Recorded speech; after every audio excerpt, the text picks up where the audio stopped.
नमस्कार दोस्तों। Bank Nifty analysis की एक और वीडियो में आपका स्वागत है। चलिए देखते हैं एक बार हमने कल क्या डिस्कस किया था। एक बार उसका एक क्विक रिव्यू ले लेते हैं हम।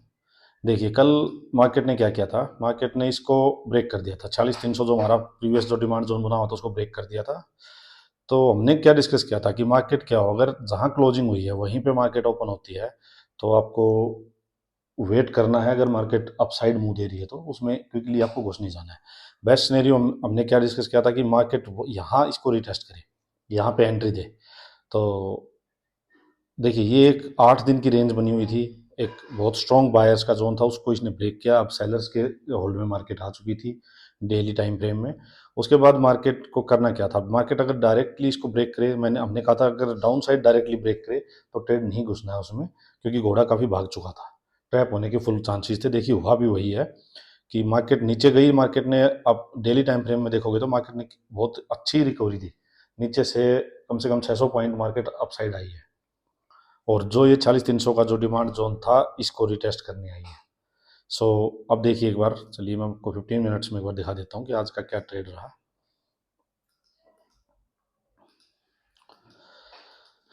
देखो जी, किया क्या मार्केट ने। ये मार्केट की यहाँ क्लोजिंग थी 45,900 के आसपास मार्केट की क्लोजिंग थी।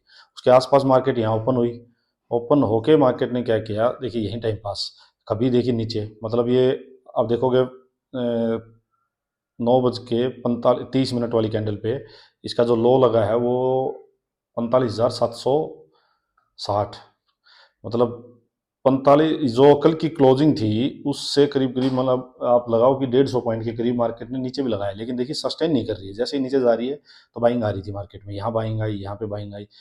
इसका रीजन क्या है फिर देखिए, थर्ड कैंडल में तो बहुत स्ट्रॉन्ग ही बाइंग आ गई थी। ये क्या हो रहा था, हो क्या रहा था कि घोड़ा वन वे में कल बहुत काफी भाग चुका था, 700-800 पॉइंट तो कल भाग लिया था। उसके बाद भी और ये 200 पॉइंट नीचे जा रहा है ओपन होते ही। तो ऑब्वियसली देखो, जिसके पास इतना बड़ा प्रॉफिट, जो एक दिन में ही लेके बैठे हैं, 1,000 पॉइंट्स मिल रहे हैं, वो प्रॉफिट बुकिंग होगी यहाँ पे। क्योंकि बड़े टाइम फ्रेम में आप जब इसको वीकली में देखोगे तो वीकली में मार्केट एज सच सेलिंग में नहीं है, उतना वीक मार्केट नहीं है। ये डेली टाइम फ्रेम के हिसाब से चल रहा था। तो जिसको 1,000 पॉइंट्स वन गो में मिल गया वो प्रॉफिट बुकिंग आनी थी यहाँ पे। तो वही हुआ मार्केट में, बहुत ही साफ एक आप देखोगे, एक इतना शार्पली एक अपसाइड मूव यहाँ से देखिए आप। और ये देखिए 380 380 पॉइंट्स का मूव, एक और दो दो कैंडल्स में ही 380 पॉइंट्स मार्केट की रिकवरी आई। अब इसको आप प्रॉफिट बुकिंग बोलिए, क्योंकि फ्रेश बायर्स तो यहाँ एग्रेसिव बायर्स नहीं थे। ये एक प्रॉफिट बुकिंग हो रही थी। और जो लोग जो लोगों ने यहाँ कल शॉर्ट किया होगा, कॉल शॉर्ट करके बैठे होंगे, वो लोग ठीक अपना प्रॉफिट बुकिंग कर लिया उन्होंने। अब मार्केट यहाँ तक गया है। अब देखिए बेस्ट सिनेरियो क्या होता है, मार्केट यहीं जाता है, इसके आसपास कहीं जाके रेंज बना के थोड़ी देर होल्ड करके और नीचे की साइड अपने को मुंह दे देता। बेस्ट हमने कल यही डिस्कस किया था, ठीक है, क्योंकि यहाँ अपना स्टॉप लॉस मिल जाता है। लेकिन देखिए मैं आपको एक बात बताता हूँ कि ये चीज़ आपको विद एक्सपीरियंस समझ आएगी। एक मैंने छोटा ट्रेड लिया, मैं आपको समझाऊंगा। देखिए अब जहाँ जब मार्केट यहाँ से ऊपर खिंच रहा था, जब यहाँ नीचे जा रहा था, मेरा कोई इंटरेस्ट नहीं था कि नीचे जाए तो जाए, उसमें मैं वन को भी नहीं लेने वाला था। मार्केट को मैं क्लियर था, मैं वेट कर रहा था कि मार्केट में रिकवरी आए, ऊपर मार्केट जाए और वहां कहीं एक कंसोलिडेशन दे और फिर नीचे की साइड वापस ब्रेक करे, तो मेरे को अपना ट्रेड जो है, बेस्ट सिनेरियो जो मैंने सोच के बैठा था मैं बड़े टाइम फ्रेम में, वो मिल गया। मार्केट देखिए अब जाने को ये वन वे में यहाँ तक भी जा सकता था, कहीं भी चला जाता ये। लेकिन मार्केट ने क्या किया, ये 150 40 150 के आसपास मार्केट रुक गया। तो लेकिन यहाँ से मेरी नज़र थी घोड़ा भाग चुका 380 पॉइंट। अब देखिए मैं 5 मिनट्स टाइम फ्रेम को मैं देख रहा था। देखिए मार्केट ने क्या किया है, ये देखिए 1 2 3 और 4, फोर्थ कैंडल में 380 पॉइंट्स कवर कर दिया। अब ये प्रीवियस हाई बना हुआ था, ठीक है, ये टूटना नहीं था, क्योंकि डेली टाइम फ्रेम में मार्केट सेलिंग में था, तो ये टूटना नहीं था मेरे लिए। अब यहाँ पे जैसे ही क्या किया इसने, ये कई कैंडल बनी, एक ये कैंडल बनी, ये एनगल्फिंग आ गया। तो एनगल्फिंग आया तो अब मेरे माइंड में क्या था कि देखिए मार्केट हो सकता है कि यहाँ तक भी चला जाता, या मार्केट इसके कंपैरिजन में एक नीचे लोअर हाई बना देता। तो मैं वही था, ये मेरे को लोअर हाई दिखा। अब 380 पॉइंट्स आ चुका है, ओवरऑल मार्केट सेलिंग में है। ये फैक्टर्स के साथ अगर मार्केट सेलिंग में नहीं होता बड़े टाइम फ्रेम में, तो मैं एकदम से इसमें यहाँ एंट्री नहीं करता।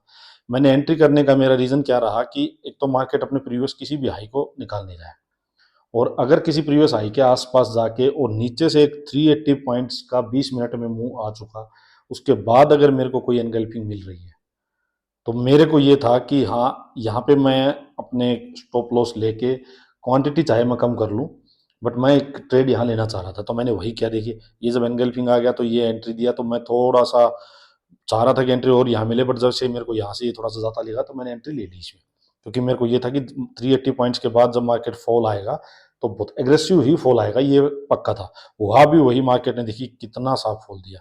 तो मेरा क्या था कि फर्स्ट लो ये बना हुआ था। अब यहाँ से जब ये नीचे तक आता तो वही 250-300 पॉइंट का मूव वन गो में था। अब एक बात बताइए, अब 5 मिनट्स में ही इतना बड़ा मूव आ गया, तो मैं इसके आसपास का मेरा टारगेट मैंने रखा था। जैसे ये इसके आसपास दिखा, मैंने एग्जिट कर लिया था। ठीक है। अब देखिए उसके बाद क्या हुआ, मार्केट फिर वही हाल, इतना घोड़ा भाग के आ चुका, तो अब और नीचे जाने की फिर इसमें जान नहीं बची। अब फिर वही कंडीशन अप्लाई कि जब वन वे में इतना नीचे आ चुका, वन वे में नीचे आ चुका, तो अब क्या चाहिए। अब ये जो लो बना था इसके आसपास फिर कंसोलिडेशन चाहिए थी 1-2 घंटे की, फिर नीचे ब्रेक करता अगर और सेलर्स ज़्यादा एक्टिव होते तो। इससे हमें समझ आता कि यहाँ कंसोलिडेशन करके नीचे गिर रहा है तो मतलब सेलर्स बहुत एग्रेसिव हैं अभी भी, बट नहीं हुआ। फिर मार्केट ने यहाँ कंसोलिडेशन शुरू कर दिया। ठीक है, कंसोलिडेशन शुरू कर दिया। अब देखिए क्या किया, कंसोलिडेशन शुरू किया तो उसके बाद ये 1 2 3 कैंडल बनाई, ये देखिए ये 3 कैंडल बनाई, ये इसने ब्रेक किया। ठीक है, तो आपको मैं आगे और भी चीज़ें ये धीरे धीरे पता लगेंगी। देखिए, जब मार्केट सेलिंग साइड का है और अगर कोई बाइंग साइड का ट्रेड बन रहा है तो उसके लिए मैं मोस्टली एक टर्म यूज करता हूँ कि भाई आप अगेंस्ट द फ्लो जा रहे हो, अगेंस्ट द ट्रेंड जा रहे हो, तो एक बांध बनना चाहिए। मतलब पानी बह के आ रहा है ऊपर से और आप उस पानी को रोकना चाह रहे हो, वो कैसे होगा। बहुत मजबूत एक बांध बनाना पड़ेगा, तब तो जाके पानी कहीं रुक सकता है। नॉर्मल छोटे मोटे आपने थोड़ा रेत डाल दिया, थोड़ी कुछ मिट्टी डाल दी, उसके बस की बात नहीं है, पानी उसको तोड़ देगा, बहा देगा। तो वही देखिए, ये थोड़ा सा यहाँ रुकने लगा, बाइंग आई। ठीक है, ये एक रेंज निकली 45 मिनट की, यहाँ आई। ठीक है, यहाँ भी मैं श्योर नहीं था क्योंकि अगेंस्ट द ट्रेंड में जा रहा था। समझिए बात को, इतना ज़्यादा फॉल आया था, एग्रेसिव सेलर्स थे, अगेंस्ट द मैं जा रहा था अगेंस्ट द ट्रेंड, तो मेरे को चाहिए था 2-3 घंटे का अच्छा कंसोलिडेशन, एक अच्छा बांध बन जाता, एक अच्छी रेंज बन जाती, उसको ब्रेक करता तो फिर मैं जो सेलिंग साइड में जो क्वांटिटी ले रहा था उससे हाफ क्वांटिटी, मैं सिर्फ हाफ क्वांटिटी ही लेता बाइंग साइड की। तो फिर देखिए मार्केट क्या किया, मार्केट ने होल्ड किया, होल्ड किया, होल्ड किया। अब ये मार्केट ने यहाँ, अब देखिए यहाँ पे मार्केट गिरा था ये 10 बजे, और ये ब्रेक दिया इसने 12:30। 2.5 घंटे के, 2.25 घंटे, 2.5 घंटे मार्केट ने, ये देखिए पूरा कंसोलिडेशन हो चुका था।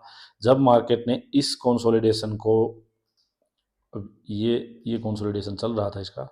ठीक है, अब मार्केट ने जब ये कैंडल जब इसने ब्रेक किया, तब मुझे ये हुआ कि कल की जो क्लोजिंग थी वो भी देखिए यहाँ थी, ये कल की क्लोजिंग थी, ये 45,900।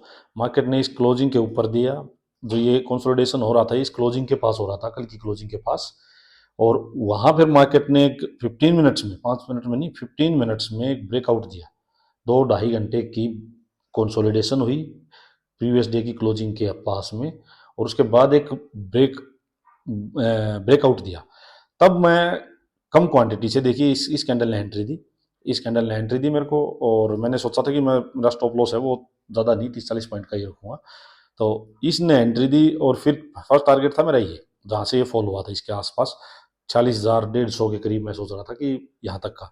अब मार्केट ने जब ये कैंडल जो ये ऐसी ये कैंडल बनी तो मैं इसमें निकल गया। बट ये आपको वैसे दिखाई दे रहा होगा, ये आप देखिए मुंह कितना बड़ा है, 40,940 के आसपास से, और 130 के आसपास, तो यहाँ कहीं भी निकला हूँ तो करीब करीब 150 पॉइंट के करीब का मुंह आप लगा लीजिए, ये एक दो दूसरी कैंडल में मिल चुका था। सो उसके बाद तो मार्केट देखिए कितना वोलेटाइल है, मार्केट अप जा रहा है, फिर देखिए कितना डाउन जा रहा है, तो कुछ था नहीं करने को। और उसके बाद हमने कुछ नहीं किया, मैं सिस्टम अपना बंद कर दिया था। चलिए अब मैं आपको, ये तो हो गया आज का ट्रेड। अब देखिए मैं एक सिनेरियो आपको डेली टाइम फ्रेम के हिसाब से कल का समझाता हूँ, कल का क्या हो सकता है। अब देखिए मार्केट ने ये 8 दिन की रेंज निकाल के नीचे गया था, यहाँ पे इसने रिटेस्ट कर दिया, हमने डिस्कस किया था। अब अब देखिए यहाँ रिटेस्ट हो गया। अब मार्केट मान लीजिए कहीं यहीं ओपन होता है यहाँ पे, तो स्टॉप लॉस अपना जो है ना, अभी जो अपना सेलर्स का जो जोन है वो ये है।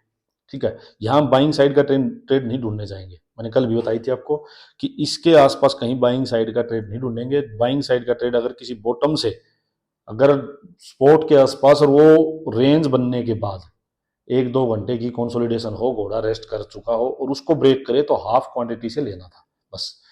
अब यहाँ कहीं बीच में हम बिल्कुल बाइंग साइड का ट्रेड नहीं ढूंढेंगे जब तक कि इसके ऊपर इसको ब्रेक करे 40,300 को, और उसके बाद कंसोलिडेशन हो 1-2 घंटे की, तब अपसाइड का एक इस ये टारगेट के लिए, फर्स्ट टारगेट जो ये कैंडल थी इसका हाई, इसी टारगेट के लिए हम जाएंगे। अब यहीं पे अगर मार्केट खुलता है तो वेट कीजिए, मार्केट या तो इसको रिटेस्ट करेगा, इसको रिटेस्ट करे 46,300। अब दो सिनेरियो होंगे, 46,300 के पास जाए मार्केट और वहां पे कोई कैंडल्स, मतलब अगर उसको सेलिंग साइड आना है तो मान लीजिए 5-5 मिनट की 3-4 कैंडल रुकी, एक रेंज सी बनी और उसका लोअर साइड ब्रेक डाउन किया, तो हमें सेलिंग साइड का ट्रेड ले सकते हैं, क्योंकि मार्केट ओवरऑल सेलिंग में है। अब चांसेस क्या है कि मार्केट ने ब्रेक किया, आज इसको एंट्री दी, कल मार्केट कंटिन्यू सेलिंग में आएगा, ठीक है। लेकिन अब सोचिए कि अगर मार्केट एग्रेसिव बाइंग होने लग जाए, यहाँ पे आज भी 600 पॉइंट के नीचे से रिकवरी आई है, तो अगर बाइंग का ट्रेड बने तो कैसे बनेगा? वो ट्रेड ऐसे बनेगा, जब तक ये नहीं टूटता 46,300 हमें बाइंग में नहीं घुसना है। 46,300 ब्रेक होके उसके बाद इसके ऊपर सस्टेन करे मार्केट, 46,300 ब्रेक करके मार्केट रुके, घंटा 1.5 घंटा मार्केट रुकी रहे और एक रेंज बनाए, उस रेंज का साइड ब्रेकआउट हो, तब विश्वास होगा बायर्स को भी। जो फ्रेश बायर साइड होंगे वो तभी होंगे, उनको लगेगा कि हाँ मार्केट ने जो सेलर्स का जोन था, सेलर्स का अड्डा था जो 46,300, उसको ब्रेक कर दिया, उसके ऊपर सस्टेन भी कर चुकी है, तब फ्रेश बायर्स इसमें ऐड होंगे, तो तब आप बाइंग की एंट्री ले सकते हो। ये सिनेरियो हो गया, यहीं पे ओपन हो गए, या तो यहाँ रेंज बना के नीचे आए या रेंज बना के इसको ब्रेक करके और यहाँ फिर ऊपर कंसोलिडेशन हो, ठीक है। ये हो गया सिनेरियो सेम इसी लेवल पे ओपन होने का। अब देखिए, मान लीजिए मार्केट 300-400 पॉइंट गैप अप खुल जाए और जो ये अपना रेजिस्टेंस, जो सेलर्स की जो लास्ट वेपन था, ये इसके टॉप के आसपास कहीं यहाँ ओपन हो जाए, तो देखिए वही होगा। 600 पॉइंट नीचे से आज आया था मार्केट, 300-400 पॉइंट और गैप अप हो जाएगा। वही है कि वन गो में घोड़ा फिर 1000 पॉइंट जा चुका और अगेंस्ट द ट्रेंड जा चुका एकदम से, कि एक सेलर्स का था और एकदम से इतनी बाइंग आ गई। तो यहाँ पे हो सकता है कि 300-400 पॉइंट ओपन होते ही जो ये बायर्स जो थोड़े बहुत यहाँ ऐड हुए होंगे वो अपना प्रॉफिट बुकिंग कर लें, तो जो बायर्स थे वो सेलर्स बन जाएंगे और मार्केट यहाँ सस्टेन नहीं कर पाए। क्योंकि देखिए, वी शेप रिकवरी कुछ होती नहीं है मार्केट में, वी शेप रिकवरी के चांसेस नहीं होते हैं कि वो सस्टेन करेगी। क्यों? उसका रीजन क्या, साइकोलॉजी क्या होती है कि फ्रेश बायर्स या सेलर्स ऐड तब होंगे जब वो लगे उनको कि एक किसी लेवल को होल्ड कर रहा है मार्केट। तो अगर 300-400 पॉइंट गैप अप खुल जाए और होते ही कोई 5 मिनट्स में आपको वही कि कोई शूटिंग स्टार मिल जाए, हैमर, वो इन्वर्टेड हैमर मिल जाए इसके रेजिस्टेंस जोन के आस, तो उसका लो जाते ही, जैसे ही उसका लो जाए तो आप उसमें सेलिंग साइड का ट्रेड ले सकते हैं इस टारगेट के लिए 46,300। अब ये तो हो गया गैप, बड़ा गैप अप। अब मान लीजिए यहाँ सीधा गैप डाउन इसके लो के आसपास कहीं, यहाँ कहीं गैप डाउन खुल जाए 300-400 पॉइंट फिर से, तो गैप डाउन खुल गया तो फिर वही सिनेरियो है। देखिए, अपना जो सेलर्स का जोन ये है, यहाँ से फिर 300-400 पॉइंट नीचे खुल गया, तो ये इसके बीच में घोड़ा ऑलरेडी फिर वही बहुत भाग लिया। तो अगर ये नीचे गैप डाउन खुलते ही सीधा इसको ब्रेक करने लग जाए तो इसमें फिर मत घुसना। उसका रीजन यही मैंने बता दिया, साइकोलॉजी, कि यहाँ से लेके यहाँ तक का घोड़े का भागने का वही 600-700 पॉइंट का गैप आ चुका होगा।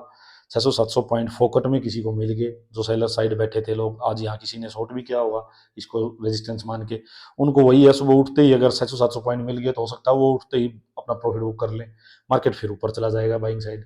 तो इसको गैप डाउन खुल के ब्रेक कब करे और कब हमें एंट्री करनी है, जो ये आज का लो है ना, इस लो के पास मार्केट सस्टेन करे, इसके पास मार्केट रेंज बनाए थोड़ी, और वो रेंज बना के और फिर नीचे की साइड ब्रेक करे, तो हम समझेंगे कि सेलर्स एक्टिव हैं, सेलर्स यहाँ प्रॉफिट बुकिंग नहीं कर रहे हैं, होल्ड किए हुए इस लेवल को और ब्रेक कर रहे हैं। तो बहुत साफ एक, जैसे ये फॉल आया था ऐसे ही अगर इस लेवल को थोड़ी देर होल्ड करके ब्रेक किया तो मार्केट फिर सेलिंग साइड बहुत फास्ट जाएगा। अब मान लीजिए मार्केट ने यहाँ किया, सीधा गैप डाउन किया, इस लो को रेस्पेक्ट करते हुए लोगों ने, जो सेलर्स थे उन्होंने प्रॉफिट बुकिंग की, मार्केट ने रिकवरी दिखा दी फिर से बाइंग की, तो फिर सिनेरियो क्या बनेगा? या तो मार्केट थोड़ा ऊपर जाएगा और बायर्स और सेलर्स दोनों कंफ्यूज रहेंगे यहाँ पे, तो मार्केट हो सकता है कल कोई इनसाइड कैंडल बना दे, अंदर ही यहीं रह जाए, बहुत बड़ा मूव नहीं आए, क्योंकि आज मंथली एक्सपायरी थी और कल फ्रेश वीकली एक्सपायरी का फ्रेश डे है, फर्स्ट डे, तो बहुत बड़ा मूव नहीं भी आए क्योंकि बहुत बड़ी पोजीशंस नहीं बने स्टार्टिंग वाले दिन। या फिर क्या हो सकता है कि सेलर्स अगर एग्रेसिव हो तो ऊपर जाए और मार्केट जो ये वाला जो एक बनता है कि मार्केट यहाँ ओपन हुई और थोड़ी देर होल्ड करे और यहाँ जाए, फिर मार्केट यहाँ जाए, ये वाला। अब मार्केट ये वाला म्यू दे कि ऊपर गया, नीचे गया और इस लो को तोड़े, और जब लो को ब्रेक करे उसके बाद तब हमारी एंट्री नीचे नीचे की बने। तो ये सिनेरियो है गैप डाउन के। डायरेक्ट गैप डाउन होते ही ब्रेक करे तो उसमें मत घुसना, ध्यान रखना कि घोड़ा कितना भाग चुका है, 600-700 पॉइंट है, तो इसमें भागते हुए घोड़े को आप चेज मत करना, मार खा जाओगे, ठीक है। तो ये कल का सिनेरियो है, इसको, ये जो 3 सिनेरियो हैं कि same zone, gap up gap down सारे हमने डिस्कस कर लिए हैं। और बड़े टाइम फ्रेम को देखते हुए ही आप अपना व्यू बनाइए और अपने ट्रेड लीजिए, बहुत ज़्यादा क्लैरिटी मिलेगी। दिन पूरा दिन आप आराम से वेट कीजिए, जब आपका एक ट्रेड भी मिले, बढ़िया ट्रेड मिले, वो लीजिए। ये मत सोचिए गई मार्केट तो बहुत नीचे का चला गया, बहुत ऊपर चला गया, अब क्या करेंगे, मुंह निकल गया। मुंह का पता नहीं कि आप अपने ट्रेडिंग सेटअप के लिए बैठे रहिए बैठे रहिए बैठे रहिए, क्या पता शाम को 2:30 बजे जाके आपको एक ट्रेड दे दे, वही इनफ आपके लिए। सो चलिए, आज का ये डिस्कशन पूरा होता है दोस्तों, और आई होप आपकी लर्निंग काफ़ी इम्प्रूव हो रही होगी इस चीज़ से। और कोई डाउट हो तो आप कमेंट बॉक्स में डाल सकते हैं, और इस चीज़ को धीरे धीरे प्रैक्टिस करते रहिए। और देखिए, बिना इंडिकेटर्स का बिल्कुल प्योर प्राइस एक्शन बेस्ड अपना ट्रेड चलता है, प्योर साइकोलॉजी है ये। इसको आप बिल्कुल माइंड से आप एक एक चीज़, चार्ट को पढ़िए, कोई न्यूज़ मत देखिए, चार्ट ही माई बाप है ट्रेडर का। कोई कुछ मत देखिए, आप सिर्फ इस चार्ट को पढ़िए, इसमें हर चीज़ है, हर चीज़ है चार्ट के ऊपर। इसको पढ़ना शुरू कर दीजिए, कुछ मत देखिए कि मार्केट में क्या न्यूज़ न्यूज़ आ गई, क्या हो गया क्या नहीं, हर चीज़ चार्ट दिखाएगा आपको, कुछ भी जाने दीजिए। एक अच्छा ट्रेडर वही बनेगा जो और एक भी चीज़ नहीं सुनेगा, सिर्फ अपना चार्ट देखेगा, जैसा चार्ट बताए वैसा ट्रेड लेते जाइए बस। ये चार्ट ऐसा नहीं है कि कहीं से आसमान से उड़ के यहाँ आ रहा है, ये वही जो सारी न्यूज़ व्यूज़ सब का मिक्स करके और सब कुछ ये एक चीज़ बनती है। तो इसी को पढ़ो आप, 20-30 जगह अपना इधर उधर दिमाग मत लगाओ, और अपना एनालिसिस जो है वो देखिए अभी तक का बहुत ही मतलब बेस्ट रहा है अपने, मेरी पर्सनल आउटपुट के हिसाब से भी। और अच्छी स्टडी है, प्योर साइकोलॉजिकल बेस्ड स्टडी है। सो आप इसको लर्निंग में अपनी यूज कीजिए और अपनी ट्रेडिंग को इम्प्रूव कीजिए। चलिए दोस्तों, थैंक यू।